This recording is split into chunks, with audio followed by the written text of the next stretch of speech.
big warm welcome to the Bar Stewards Inquiry Sunday Sermon Cheltenham Festival preview. My name's Lee Keys of systembet.co.uk, and as always, my partner in crime to discuss the thoughts and the racing ahead this week is John Lang of John Joe's Blogspot on Facebook.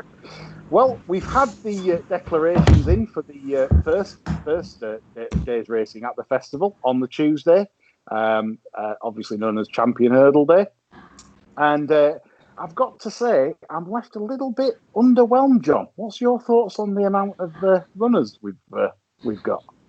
Well, up until declaration time, Lee, I was quite hopeful that the biggest letdown of the meeting was me finding out that Sneezy Foster's nickname isn't derived from a massive coke habit.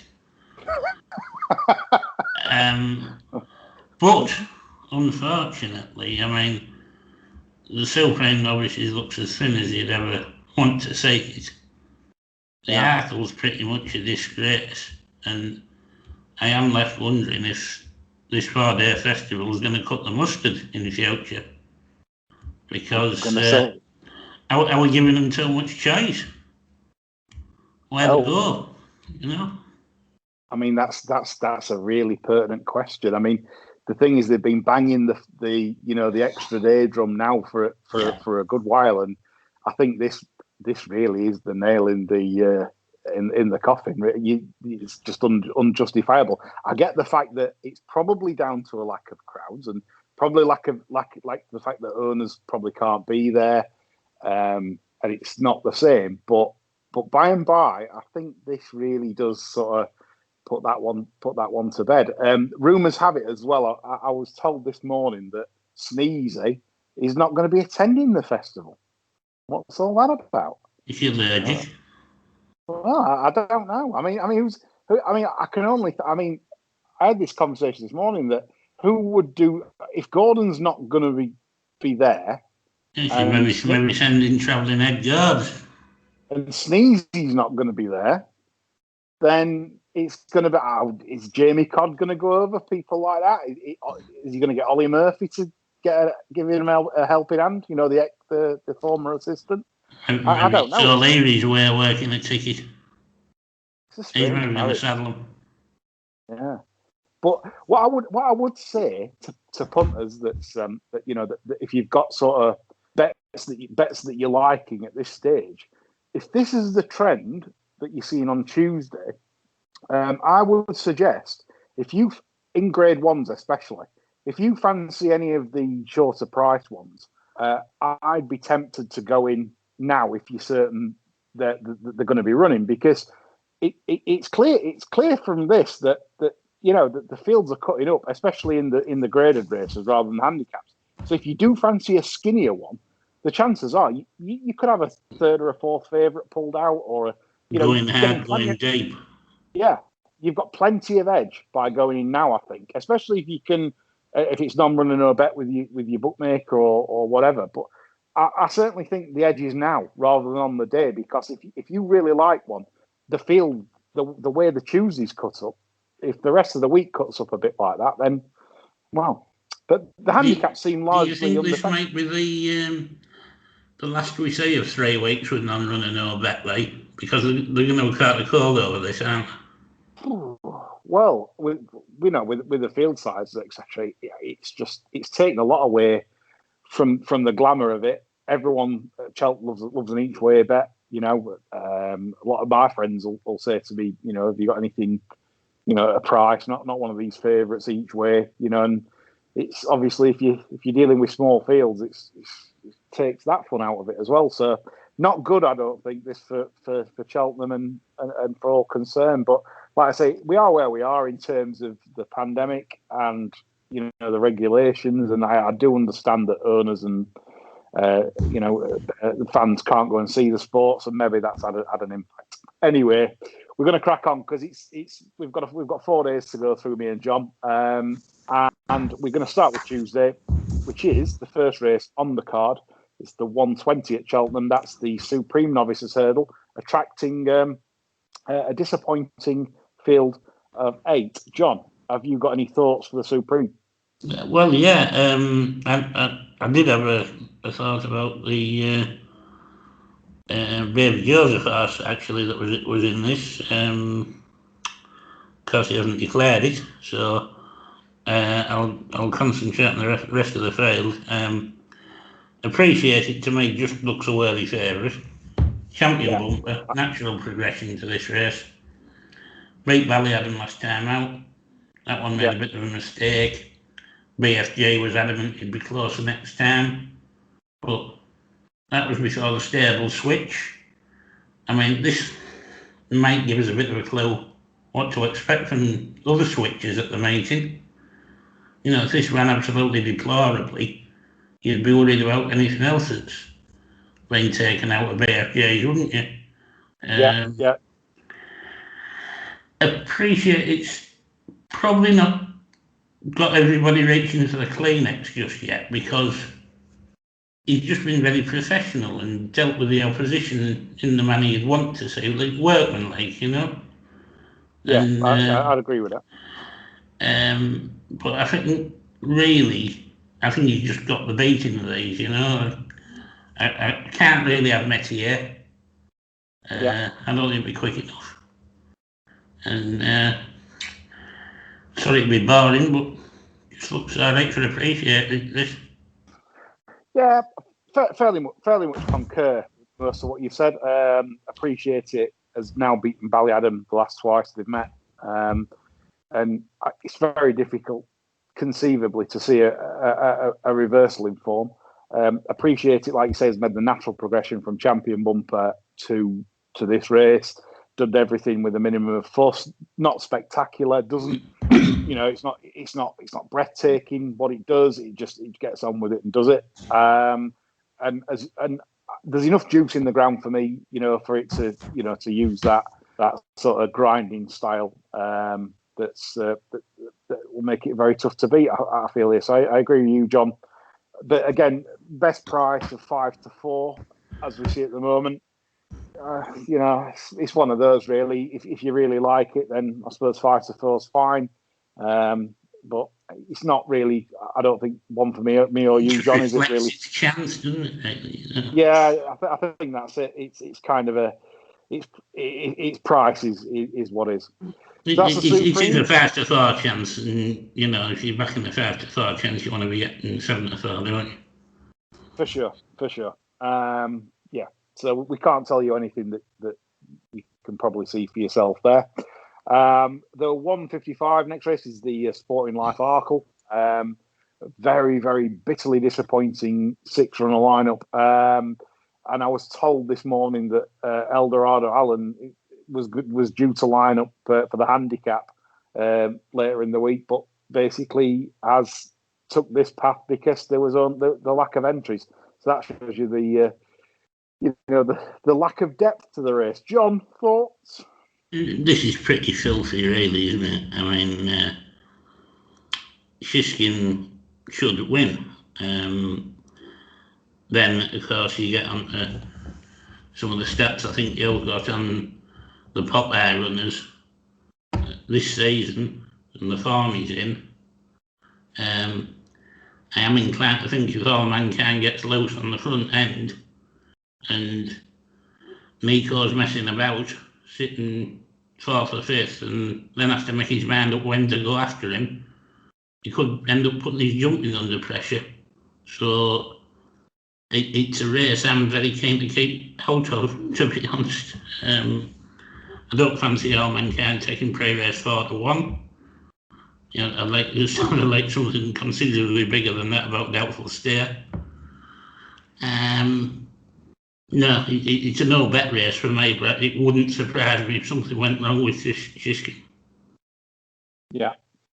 I mean, I'll get on to the Hendo stats in just a sec, but All Mankind's chances have definitely been boosted by Felix Deji not lining up in the race. Obviously, Felix Deji's an out-and-out front-running speedball. So the fact that All Mankind probably here, I'm not saying definitely because you never know in this game, but probably will have it its own way. The problem I've got with All Mankind is that Warwick last time he had a hard race for me. You know, he belted a few. He didn't jump how he like he did at Sandown. He was all choke out, and I thought it was very hard on himself. Still impressive, but I thought, if a race leaves its mark, it could be that one. Which that kind of puts me off. I'm quite against Shishkin, and the reason being not because Shishkin isn't the best horse, he is. However, looking at the stats for Nicky Henderson over the last 90 days, I was absolutely shocked to see that in Class 1 to 3 races. So forget the pick me up novice hurdles that he's running odds on shots in, etc., etc. He's 5 wins from 78 runners in the last 90 days. And for a Betfair SP loss of £48.30, 0.39 AE, actual over expected, and he should have had 13 wins, and instead he's had 5 wins. So, and of these 5 wins, if you discount the wins at Ludlow and Southwell for 2 modest races, he's had On the Blind Side win the rescheduled Rendlesham. He's had Craig Niche win at Ascot and Shishkin win at 1 to 7. Those are Nicky Henderson's 3 wins in the last 3 months, the last 90 days in graded company. Well, Class 1 to 3. So that is extremely worrying. If you're sat there now and you've taken a short price about Shishkin, can't be a good thing. I mean, let me get this straight though. He is the best horse, and they make a monkey of you. In terms of has he got the right feed for this week? Is the right juice in there? That's the thing. It could just make a mockery of what I'm saying, what's gone off in the last 3 months. But if we're going on what's gone off in the last 3 months with Henderson, he's only 16% this year, usually 23%. It's certainly not a good sign if you're taking the 7 to 4 on. So my one of my bets I was looking at for the meeting, if you've got a William Hill account, number of winners for Nicky Henderson at the meeting, you can get even money, 0 to 2 winners at the meeting. Now, I think that is absolutely fantastic value. If you people say, what's your banker of the week? If you've got a William Hill account, even money, Nicky Henderson, 0 to 2 winners, I think that's where you go. Because even if Shishkin wins, then you've got Epperton. That's no gimme. There's lots of he's got basically hardly any bankers this week, so he's going to have to really be in scintillating form to get more than 2 winners, in my view. So I just can't see it. So that's the bet for me there. So me and John, I think. So are we saying sort of no bet again, John, in the arc? I can't bet in that. Yeah, I agree. So yeah, I'm going to set the stall out there. So personally, I'll be opposing all Nicky Henderson runners this week until I see otherwise. That I think there's a revival, definite revival. I mean, the 2 runners that ran in. Well, exactly, yeah. I mean, the 2 that ran on Saturday in that handicap hurdle final didn't get to the last hurdle. They were absolutely leg and legged. Yeah. So I'd be worried supporting Henderson runners this week and until I see something, more. Anyway, move on. We go to the 3rd race on the first day. That's the 2:30 race. That's the ultimate handicap chase over 3 miles and 1 furlongs on the old course. Happy Go Lucky heads the market at around the 9 to 2 mark. John, any thoughts on this? Yeah, I actually backed Happy Go Lucky yesterday morning. I had this race down to 2, actually. Happy Go Lucky and Ascaria 10. And Happy Go Lucky was 5 to 1 yesterday morning. I seen Nick Williams tweet about Lieutenant Rocco, saying it wasn't running. The boys on the Betfair Sports Belt clearly hadn't got themselves up very early yesterday morning. They were still showing at 5 to 1. So I got as much on there as I could at 5s. And with a view to actually saving on Ascaria 10 if Ascaria 10 was declared. Yeah. But of course, that one's now going to the Ashland Chase. Yeah. So of course, I'm left with that one. I've played 5s on a 3-spoke. Yeah. I mean, the one thing that did concern me was the switch to the old course. and the slight drop in trip. I don't think this horse does anything quickly. I know it's not a big drop in trip or anything like that. It's just that this horse has got sort of one gear. It gallops really well and jumps really well for especially for a novice. But I wouldn't want it to become a test of speed at all for this horse, because I do think he's one that could easily get 4 miles no problem in time. I mean, when he hit the front last time, he kind of idled and messed around. I like that because you're disguising your ability. But at the same thing, the only thing I thought might do him if he gets tapped for turf at any point during the race, you can get in trouble. And for a novice, like on the book, I can't really knock your selection. I've not got one in here to counter it, John. So I didn't think it was that big a race this year, to be honest. No, it's not. I mean, looking at the decks that have come through, obviously we're recording this with the benefit of seeing the decks. There's not really a lot of underliers where I think, this one's got plenty in hand. I mean, it tells you all you need to know when the likes of I Right is second favourite. That's disguising absolutely nothing from the handicapper. He's rated 154. It's a career high, and that's second favourite. So whilst that's running well, at the top of it, it kind of tells you the kind of race it is that we've got no lurkers. So possibly a solid favourite there in Happy Go Lucky. John's backed that horse, like you said, probably go off around 3-1 on the day. Can't really knock it. There's nothing I could say negative about it, apart from I hope it doesn't find anything tactical or slowly run or messy affairs. That's the only problem I could see. Right, we move on to the Champion Hurdle. That's the 305, it's the Unibet Champion Hurdle, where we've got the 10 showing up for this. Honeysuckle for Henry de Brumhead, 9-4 at current price for Honeysuckle. John, have you an opinion on the champion? It could be the start of a massive week for Blackmar, couldn't it? It's quite conceivable she could win Champion Hurdle and Gold Cup. I think Honeysuckle has certainly done nothing wrong. Probably even looked a bit improved this year. Hugely impressive last time. Put the race to bed a long way out. You get onto the dangers. Well, Epitante she had her in season, headache, bellyache, toothache, liver cancer, whatever last time, God knows. Of those two, Honeysuckle looks the most likely to put her head down and get on with it. Yeah. Goshen finally stopped making the Jellydale mob look like they were talking shit with an impressive Kingwell win. I don't think he'll have it all his own way on the front end in this. And I'm certainly not convinced the runner-up ran to his best last time, because he was being thrashed far out to pass the rank outsider.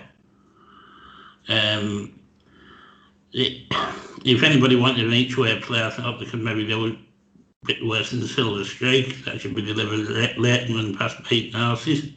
But Honeysuckle for me, I think.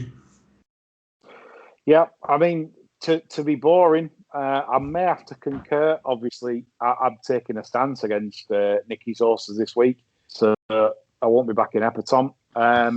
Goshen, obviously, very pleasing to see him back in some sort of fettle last time. However, I have to be convinced from time and form. I'm not convinced that anything ran the race that day, and that the ground was very deep. The time was very slow. It was 4 minutes and 1 second. I checked back through past times at Wincanton on exactly the same going sticks, and Paul Nicholls' novice Lucky One actually did a faster time than that on exactly the same going sticks. So if the going sticks are reliable and to be believed, which they may not be, but that did 3 minutes and 57 seconds on exactly the same stick. So 4 seconds slower than. Could it be that Goshen's actually a raspberry and needs that sort of plover to perform? Possibly. quite possibly, but I certainly need more convincing to be taking 7-2. If the time had backed it up, and I looked at the time and gone, yeah, wow, that it matches the visual impression. Yeah. However, I thought from a long way out, Tom Simon's horse that had been in such good form, the Song for Someone, the one that terrible race, didn't it? Yeah, it was beat. It must have been beat. I would say halfway down the back, and I was betting him running accordingly as well that day. So, look, I'm not crabbing Gershon. To be honest, I'd love to see Gershon win it. From a fan point of view, I would, but from a form time point of view, it's a no. And so that's where I stand on the race.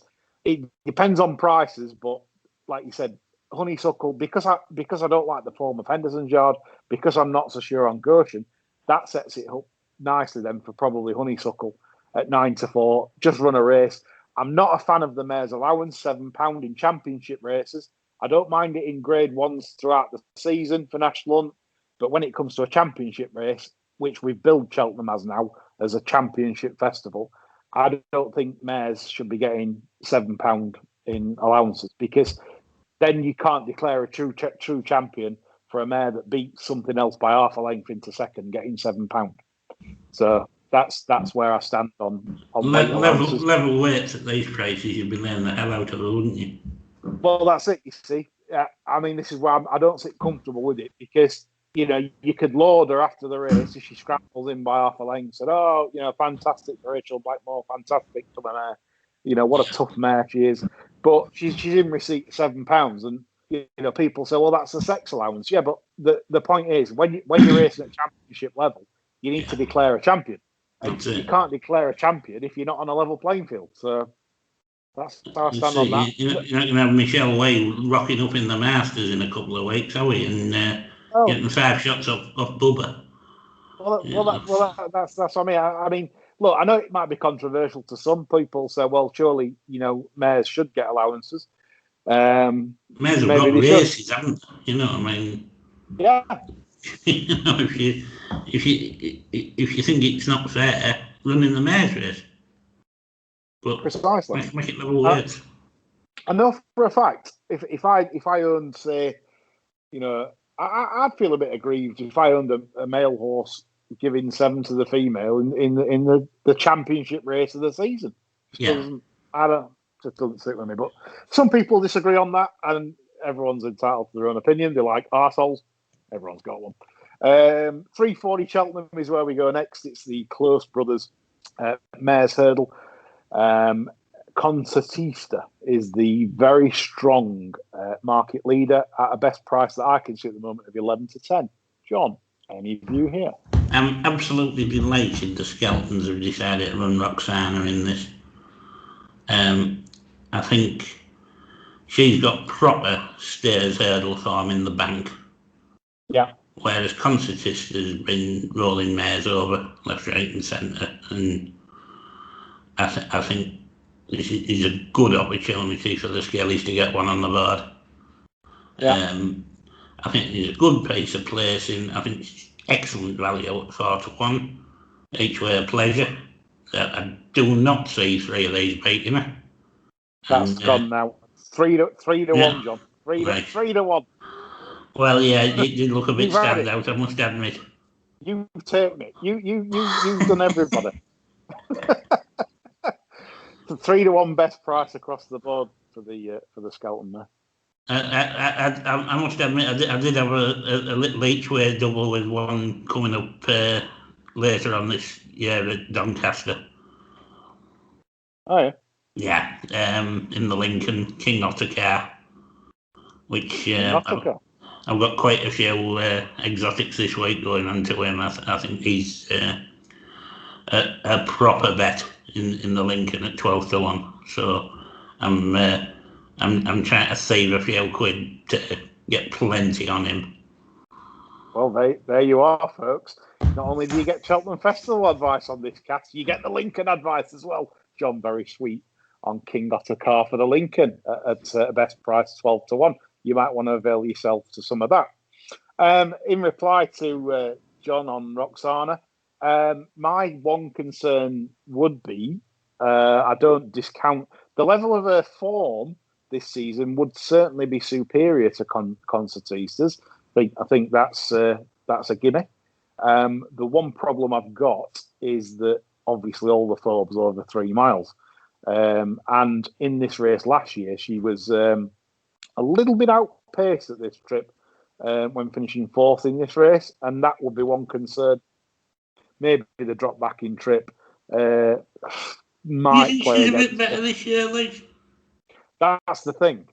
I mean, she is 9, but a level of form suggests to me it's a higher level than she's achieved in past years. Yeah. So if she can certainly run to that level back in trip, she's a player.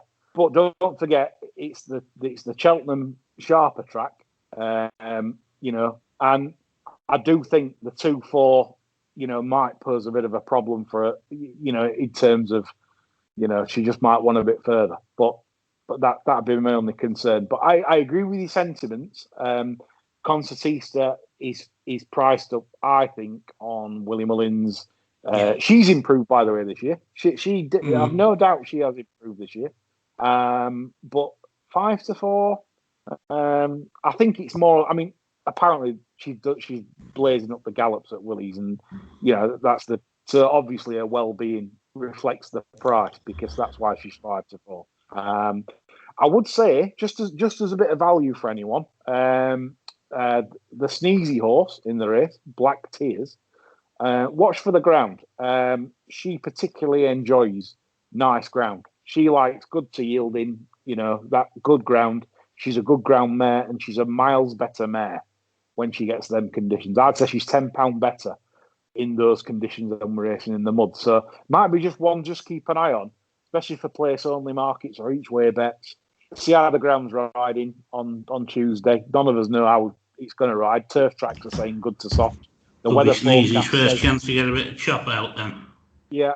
I mean, sometimes I don't even believe turf tracks at times because, I mean, they gave Sandown as good to soft and, they were 30 seconds slower than standard. So that's what you're dealing with. Never go to bed with going reports until you can actually see it. That's what we're looking at, really. If it's soft ground, then I wouldn't be with Black Tears. If it's nearly good ground or good to soft, then Black Tears. Watch for a big run from her. She won't be far away. That's a nice price for Sneezy and Big Gordon. Anyway, we move on. The penultimate race of the first day of the festival is the 4:15 race at Cheltenham. That's the Fred Winter. Not called the Fred Winter. It's disgraceful. They keep messing about with the names, don't they? And you don't know what the hell you're betting in half the time. Yeah, and the thing is, right, I don't like this. I don't like it when they're allowed to change names now, because that's a bit like how people get fond of horses. Well, us old sticks get fond of certain races. I mean, I always used to love the Mandarin at Newbury, and then they changed that for a while, and things like there's things that that should be left and just left. And if they want to add a sponsor's name to the end of the race title, then do so. But I don't believe that like registered as the Fred Winter. It's the Fred Winter, for God's sake. It's a new race that's been made up. It should be left as that, so we all know what we're talking about. Well, exactly. I mean, Sod the Ladbroke Trophy. It's the Hennessy, isn't it? That's it. It's not the Betfred Gold Cup. It's the Whitbread. It's the way. That's it. There's certain things that stick, and I think they should be just left at that. Personally. Anyway, we'll get on to previewing it. So this is the Fred Winter. We've finally got a field size to go at for you each way junkies. It's a 22 runner affair, so plenty to get your teeth stuck into. Who Gree of Paul Nichols leads the market. His favourite around 9-2, 5-1, I believe. I'm just going to check that and verify it because it does change. No, 5-1. Who Gree is favourite. John, have you any view on this?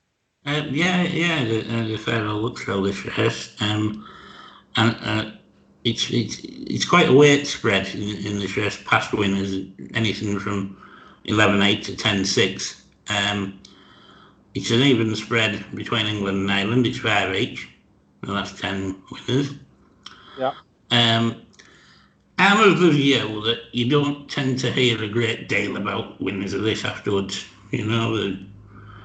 I think you probably want a here and now horse rather than something with stacks more to offer later on. They tend to go triumph, wouldn't they?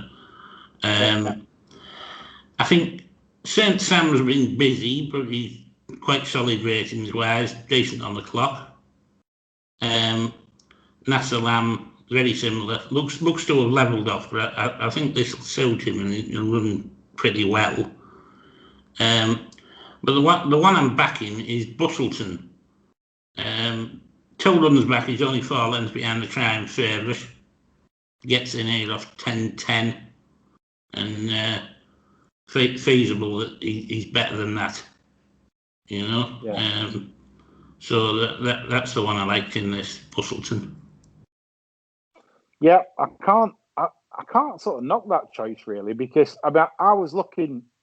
To me, it was between the likes of Bustleton and St Sam, only because they got ties into the Triumph favourite and Quick Velocity.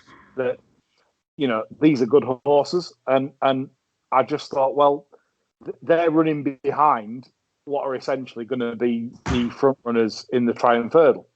So if you're running close to those sorts, then you've got to be reasonably weighted. You're thinking of Fred Winter. So yeah, I mean, I'm with you. I like the St Sam Bustleton form. The Hooghry, I mean, he was banged there at Chepstow, the Nichols favourite, and then he absolutely belted, knocked it out of the floor the second last. And I do respect that French recruits can just take that little bit of time. But I'm struggling. I'm absolutely struggling to see why he's favourite on the back of. I mean, he's got some decent French form. I looked at that. It's okay, but I'm struggling to see why. I think sometimes there's a bit of bias in favour of these that's been doing it in France. I think that the absolute finished article and maybe a year or 2 ahead of ours. I don't think that's always the case now. Well, I love St Sam in France, and then he was obviously put in his place by Gordon Elliott, and kind of like you say, I'm just not a fan of. I understand its chances, but I don't get why it's 5-1 on what I can see. But I'm exactly with you here. So we're agreeing quite a lot here because we like Honeysuckle. I think we like the champ. I do like the St Sam Bustleton kind of connection. If you're playing in a very, very large field, Fred Winter. We move on to the final race of the first day, which is the Slogfest, the Sam Vesti National Chase. They've lowered the trip these days to 3 miles 6, so with 2 furlongs less of pain. Normally, it's an absolute stamina sapper for these, especially if the ground ride's on the soft side. And in here in Roma, though, they've knocked the 2 furlongs off at the front, so it's going to be just as bad at the finish anyway. Typical BHA decision. Yeah, I mean, it is really. I mean, before we came on, we're on about the BHA. I mean, geez. But this race, obviously, is now lesser because of Rich Ritchie. He's sent his Royal Pagaille to the Gold Cup. So that must have worked well. This is his one crack at the Gold Cup, though, isn't it? Because he's got Monkfish for the next 4 years. So I mean, he's not going to be bothered what happens to this after the Gold Cup. No. So pension off. With that in mind, I'll go first here instead of asking you first, because it looks like we're copying up now. And the 450 race. So Galvin heads the market at 2-1, and rightfully so. However, again, this is a proviso for me. Like, we all piled into Sandown, and thought we were backing good ground horses at the weekend, only to find out that you wanted the heaviest super sloop monsters going.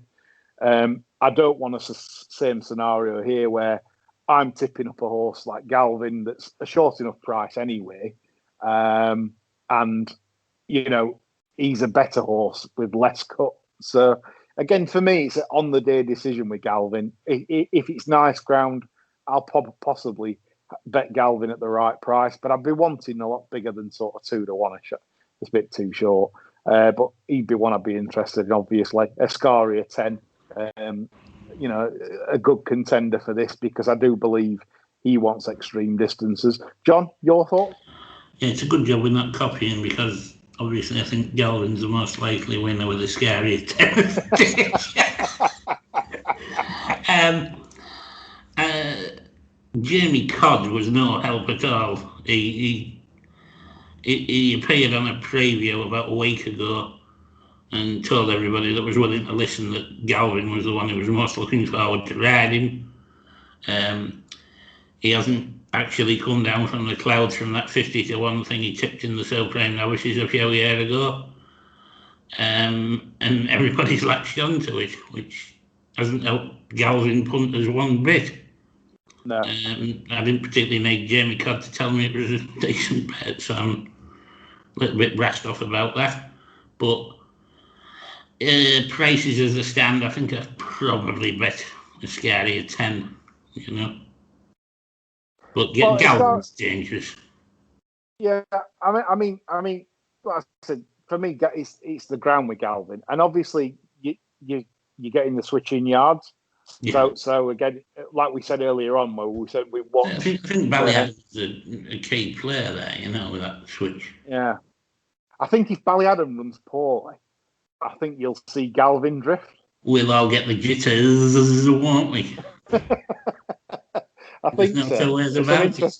Yeah. Sneezy, get the hankies out and the jot and something before we move on to day two, something to point out to listeners this week that myself and John will be doing a daily Chew the Fat podcast in the evening of each day of the Cheltenham Festival. This basically is to cover off how much money we've lost and how much we're doing our bollocks. It should be quite entertaining, actually. I think we'll both have the gin out, won't we? And, yeah, Jim will be out, and there'll be some absolute slander. It'll be a slander fest, and we'll be both letting you know how much we're losing. Which you can share. There won't much smoke blowing, that's for sure. Yeah, everyone loves sharing others' pain, so we thought we'd do a daily thing so you can share in our inevitable pain. Yeah, absolutely. Yeah, there's a lot. Schadenfreude. Yeah, lovely. So every night this week, tune in around 7:30ish.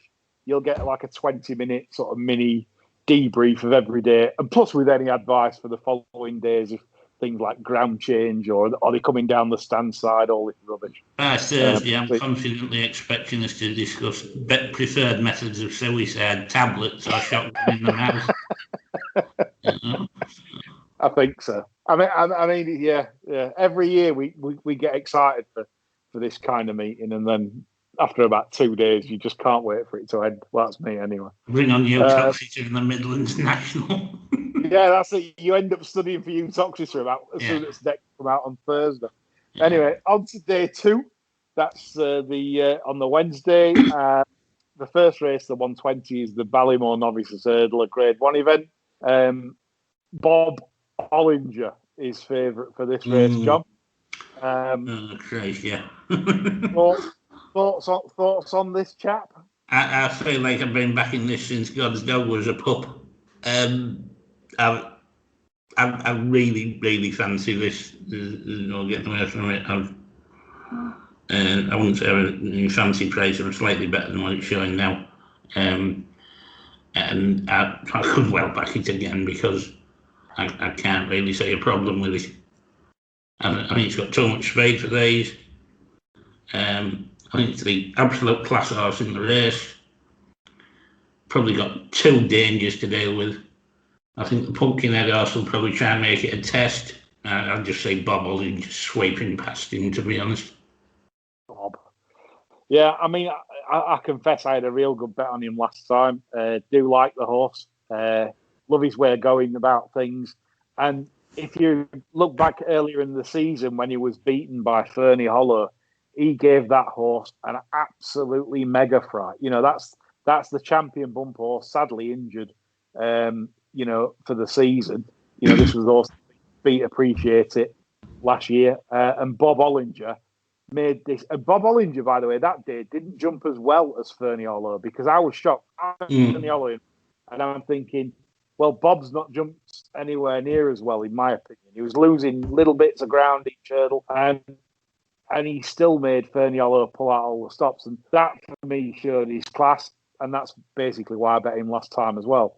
However, and I respect your opinion, John, and I do, obviously that's why he's race favourite. But I'm going to have to say that one of my bets at the meeting is Brave Man's Game. This an asterisk next to it, if you like. This is one of my first bets of the meeting. I just have to go on gut reactions, really.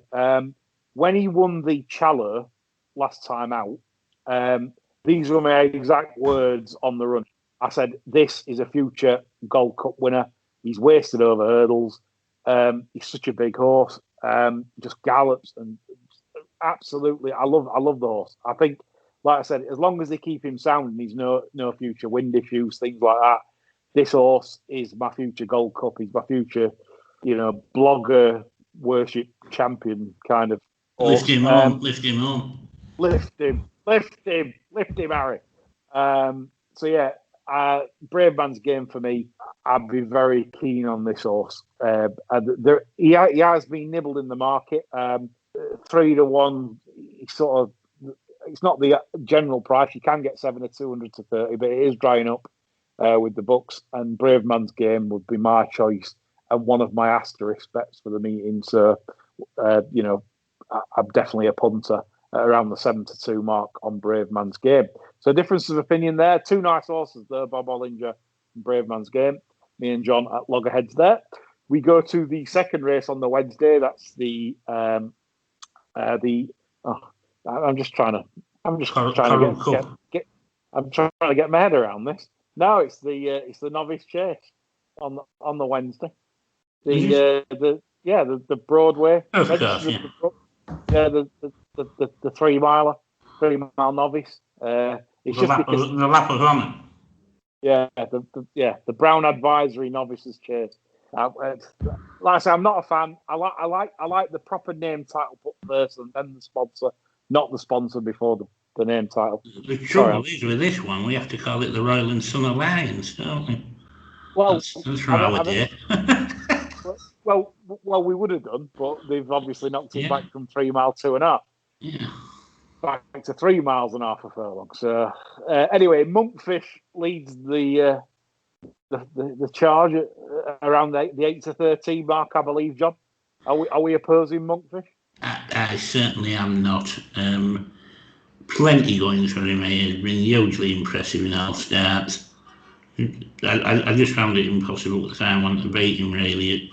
Of all the shorties this week, I think somebody put a gun to my head and said, you have to stake your life on one. This would probably be it, really.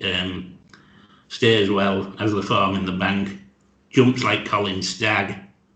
What more could you want, really? You know. Well, I mean, I'd like to counter it with something of value, but I mean, it's more or less like you say. It's done absolutely nothing wrong. It bowls along from the front. Good old Colin Tizard's got one in here that I do like. I do like the horse, the big breakaway. But Colin again has had one of them sort of seasons where I'm sure he wants to like just completely forget it.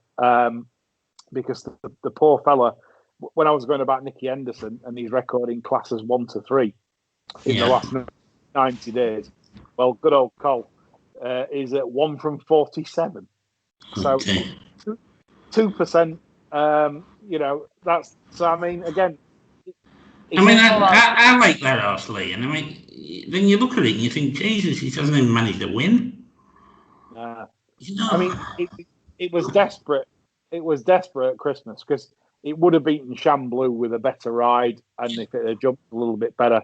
But it's all if. As I said, it can't afford to make any kind of mistakes against Monkfish. If it makes any mistakes whatsoever, that's it.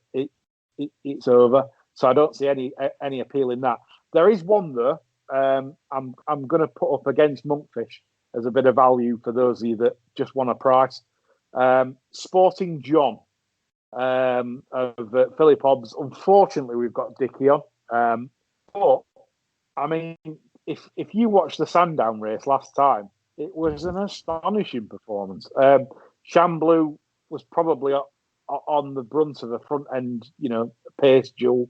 But the fact that this horse wasn't jumping, it was missing fences out. It was just getting everything wrong, and it just come through absolutely powering like it had just joined in at the bottom of the hill before the pond fence.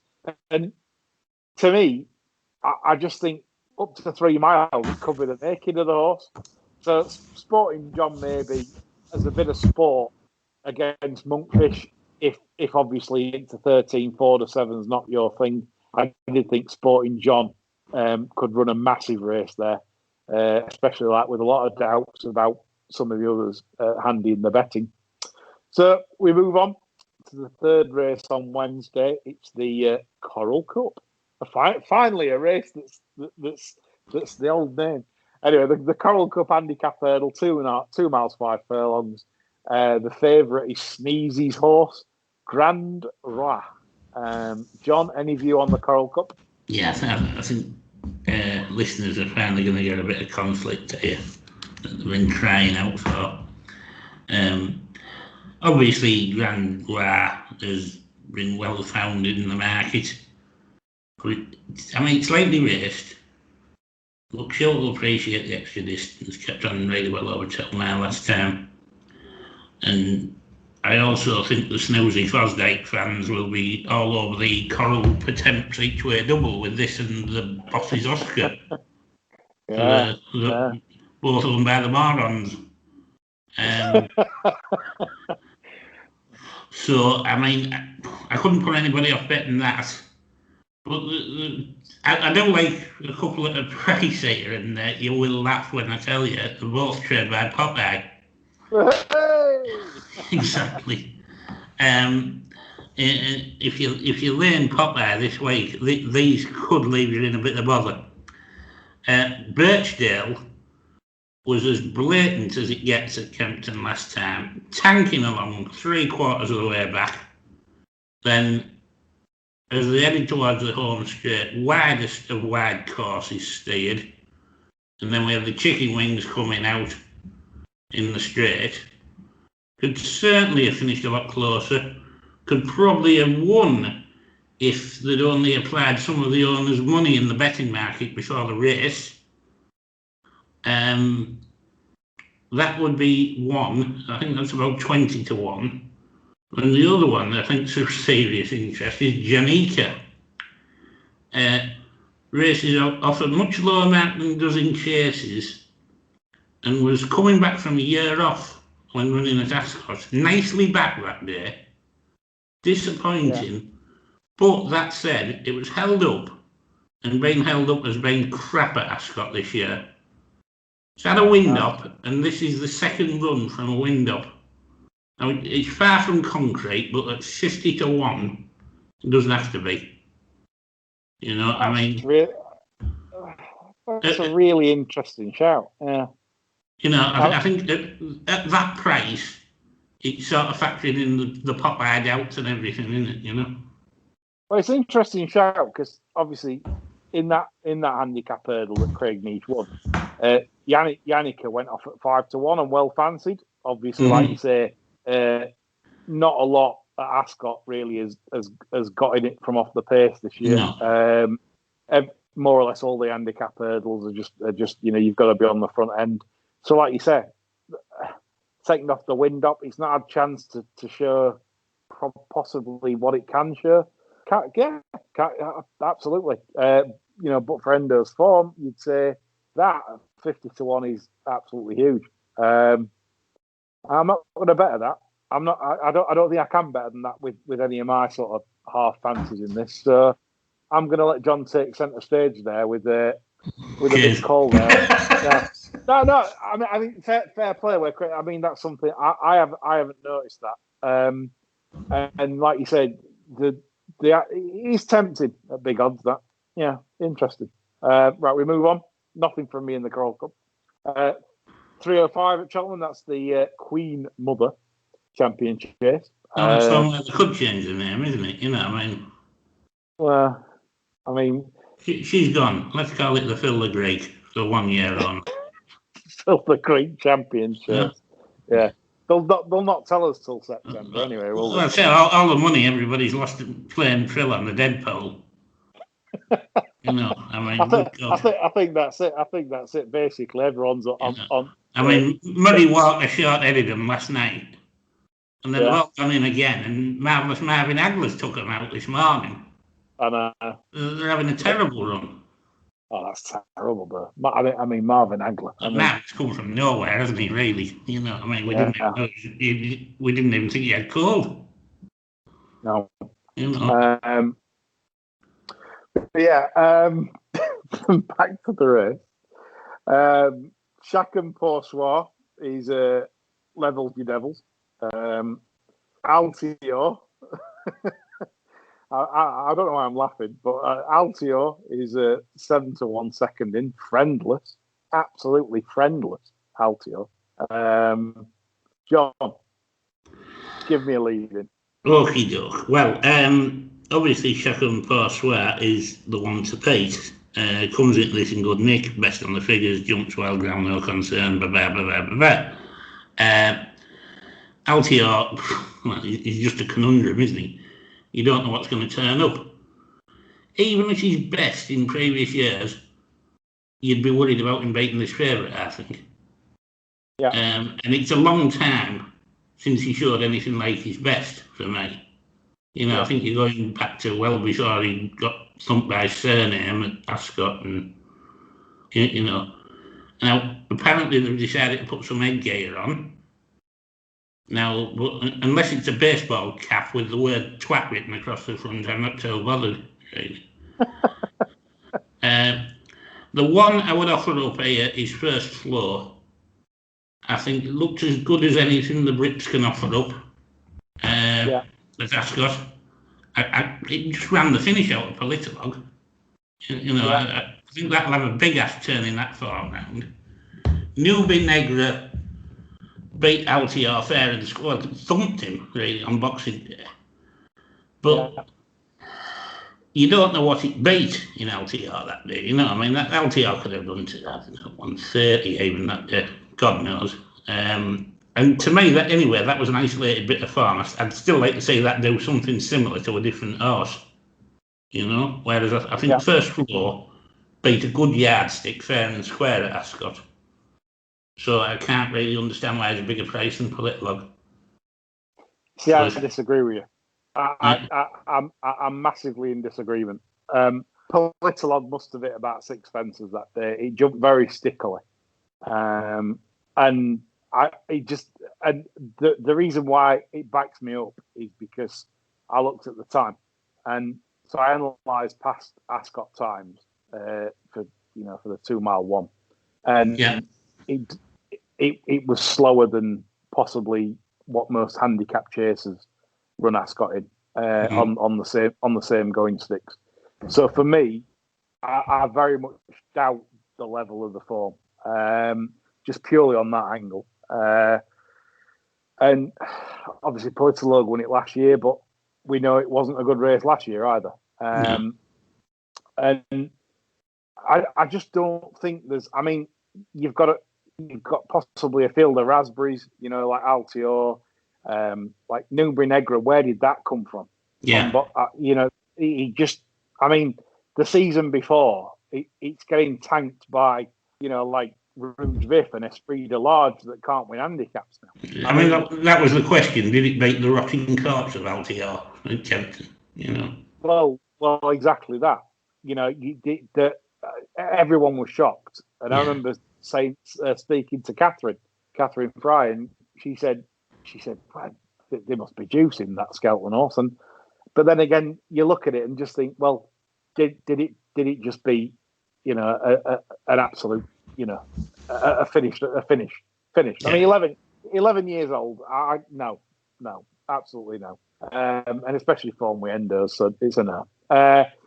So Chack and Poursoir, I'm not going to put it up I'm not going to start putting up. Do you think this is the start of a Babsworth Boy 3-timer or something in this? I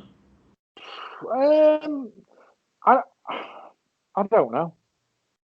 I honestly don't know. I mean, you look at the Arkle, and if Shishkin wins the Arkle, like we think he should do. Yeah, we're going to say his bait now, though, aren't we? Well, we probably would, but you think if Shishkin did, then Shishkin's going to win. Probably Prince Shishkin's the next Altior, and I think that's the void filler. It's a race again where I've only got a view that I'm just doubtful of First Fleurs beating a Politologue. I don't like put the kettle on in terms of like she was third to Chac and Poursoir last time. Didn't see any reason why she would turn that round at all. Not even an inkling that she'd be able to turn it round. And just one of them again. Like what Ian Davies said about overanalyzed races and prices. It's one of them kind of events, and it's you've got even money Chac and Poursoir. Well, that's probably what we'd make it, isn't it? Yeah. If we were chalking up, if we were allowed a pitch, we'd chalk up and go levels, you devils. Yeah. So. I'd just sneak a couple of my mates and then have a drink on the other. Yeah. But I mean, anyway, I mean, so for me, it's an outside off stunt race. Just let it pass you by for me. Maybe enjoy the sport and go from there. Anyway, we move on to the 340 race, the cross country. This is isn't it? Is this one where we just literally? I mean, I will have the gin out this week. I've got a lovely selection, and we've seen that on the Twitter. The photos, excellent. It's ready and waiting, and I'm thinking. Come and I'm not. By the way, I'm not advocating drinking and gambling. I mean, no one ever does it at Cheltenham Festival. No one gets pissed and has a bet, do they? Don't tell gambling commission I said that. But anyway, so we got it cross country, and I think this is where I'm going to get the gin bowl out, and and just I mean, Tiger Roll, he looks dead, doesn't he? Yeah. I think they moaned about the national weights. I mean, this was the rumours I got told that Tiger Roll was refusing to go to the Gallops. That's why they didn't. They moaned about the national because they said he refused. But then this could be double bluff. This could be kicking king. This could be he's definitely not going to run at Cheltenham Festival. He's out. 1,000-1 on Betfair. Bang. This could be the famous double bluff. John, thoughts? Well, to be honest with you, I'd love to say Tiger Roll piss up here and then O'Leary having to face a few awkward questions. Don't know we should left it in the national now and things like that, but to be honest, I can't see it. I was disappointed with it last time. I think it probably is genuinely dead.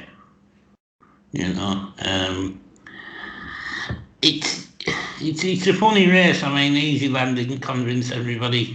He run earlier in the season. If he was coming here without having done that, Total One, everybody would be falling over themselves to back it. Obviously, on the figures, he's pretty well in, really. I thought an interesting one was Le Breuil, who has stacks to find. But I thought these fences might just ginger him up a bit, and he could probably run well. But I want a stupid price about him. The other one that caught me out was Balco de Floss. That's been running in races had absolutely zero chance in. This isn't the same at all. He's bang there on the ratings. He's won at Cheltenham. slightly different course.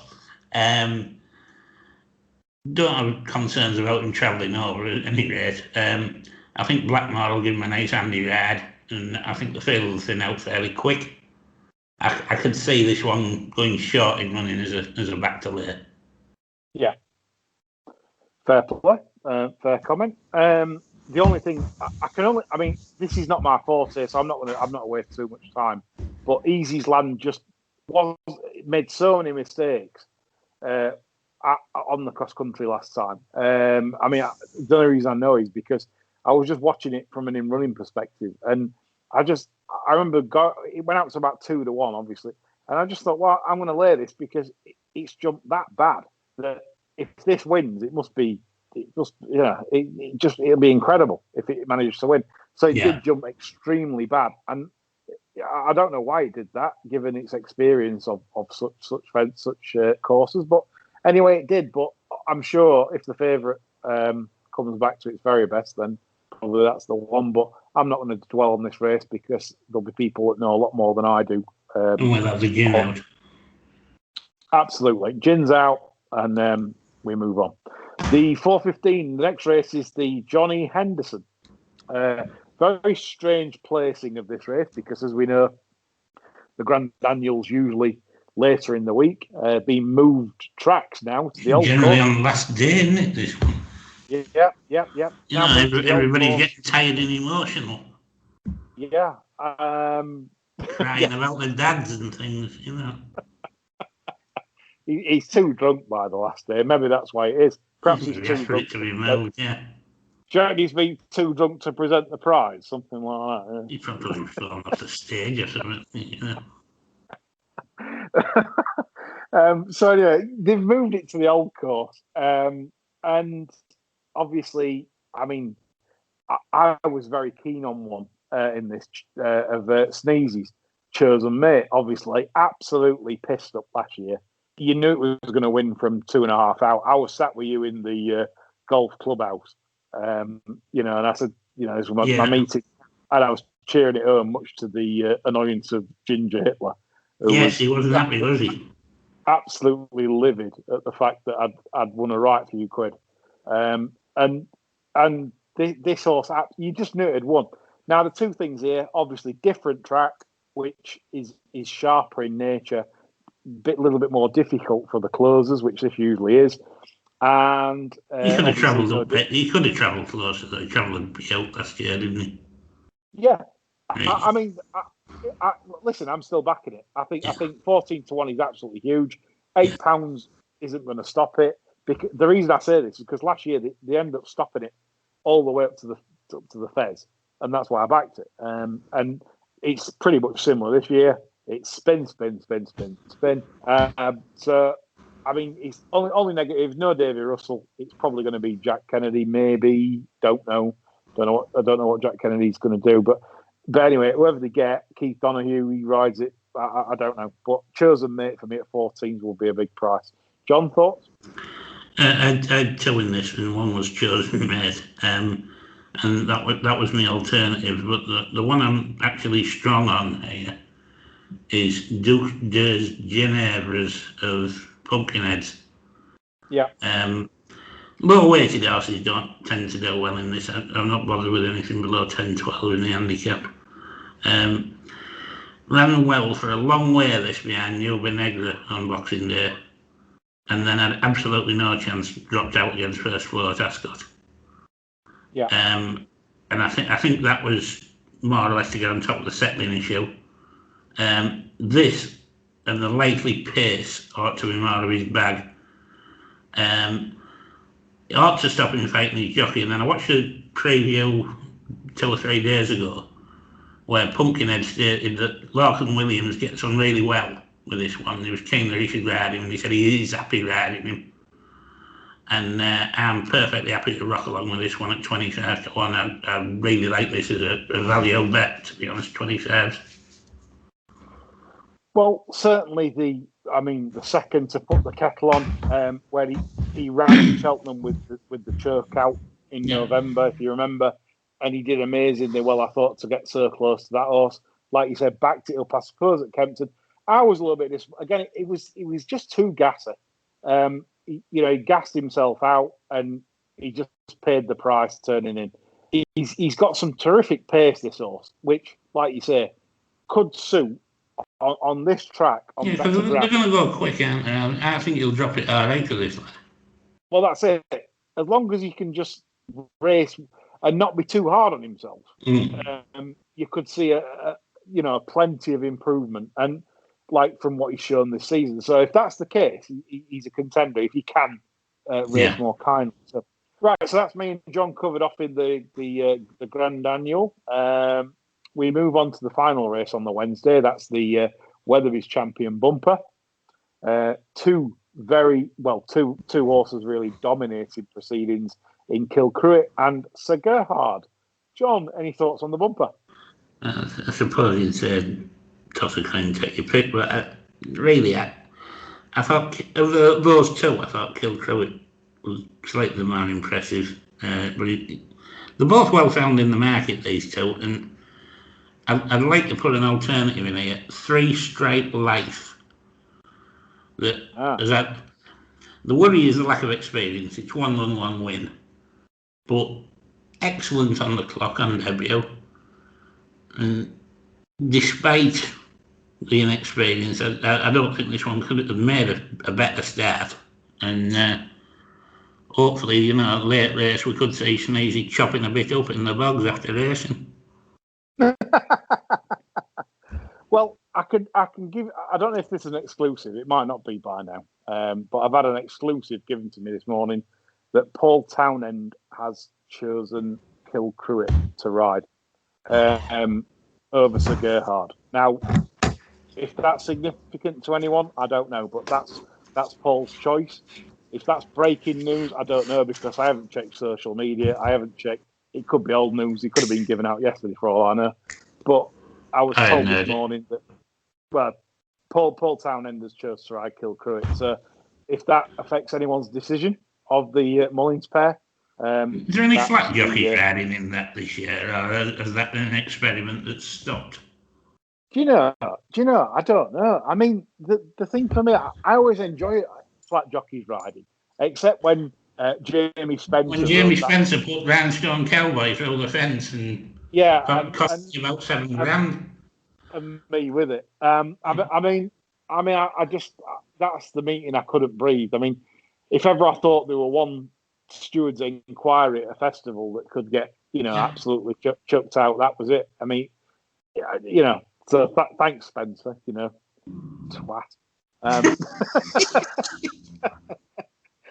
mean, it's just things, memories. Rhinestone Cowboy. You're thinking, this is one. It's one, and then, Spencer. Why Spencer? He spent years doing you on the flat, and around last year, life changing. Lucky 63. Yeah. So anyway, I'm with you, John. Anyway, Kilcruit, because Paul Townend chose Kilcruit, so he knows more than I do. So there we go. So if you don't know that information by the time you listen to this, well, I'm pretty sure it's gospel, because I know the chap that's told me is reliable. So you might want to take advantage of the prices, knowing that before the racing rags get hold of it. And that concludes day 1 and day 2, part of our preview. You can find days 3 and 4 of the Cheltenham Festival on our second part by just clicking on the link that's provided on Twitter and via our YouTube or SoundCloud page. Thanks for listening.